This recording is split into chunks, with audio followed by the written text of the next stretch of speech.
যোগাযোগ আৰু যাতায়াত পাহাৰৰ টিংগত থকা হওক ভৈয়ামত থকা হওক সকলো ঠাইতে থকা মানুহৰ বাবে যদি যাতায়াত যোগাযোগ ব্যৱস্থা সুচল নহয় সেইখন সমাজ অৰ্থনৈতিকভাৱে সবল হ'ব নোৱাৰে সামাজিকভাৱে সবল হ'ব নোৱাৰে সাংস্কৃতিকভাৱে সবল হ'ব নোৱাৰে আধ্যাত্মিকভাৱে সবল হ'ব নোৱাৰে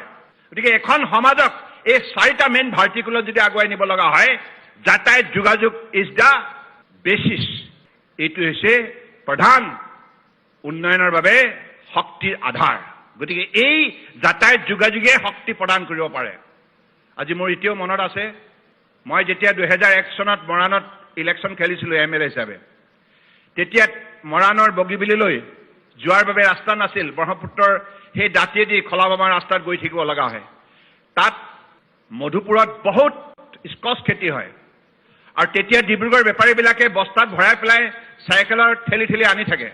তেতিয়া সুধো স্কচৰ কেজি কিমান 30 পইচা কিন্তু যেতিয়াই বগীবিল দলঙৰ কাম আৰম্ভ হ'ল ৰাস্তা নিৰ্মাণ হ'ল লগে লগে 1 কুইণ্টেল 1 কেজি স্কচৰ দাম 5 টকালৈ বৃদ্ধি পালে 30 পইচাৰ পৰা 5 টকা আপোনালোকে ভাবক এজন খেতিয়কৰ বাৰীত যেতিয়া কোনোবা বেপাৰীয়ে গৈ পেলাই 30 পইচা ঠাইত 5 টকা দিব পাৰ কেজি সেইজন মানুহ কিমান উৎফুল্লিত হ'ব সেই দুগুণ উৎসাহেৰে স্কচ বা বাৰীখন আৰু বহল কৰিবলৈ চেষ্টা কৰিব এনেধৰণে অৰ্থনৈতিক উন্নয়ন গ্ৰাম্য অঞ্চলত সম্ভৱ কৰি তুলিছে মাননীয় প্ৰধানমন্ত্ৰী নৰেন্দ্ৰ মোদী ডাঙৰীয়া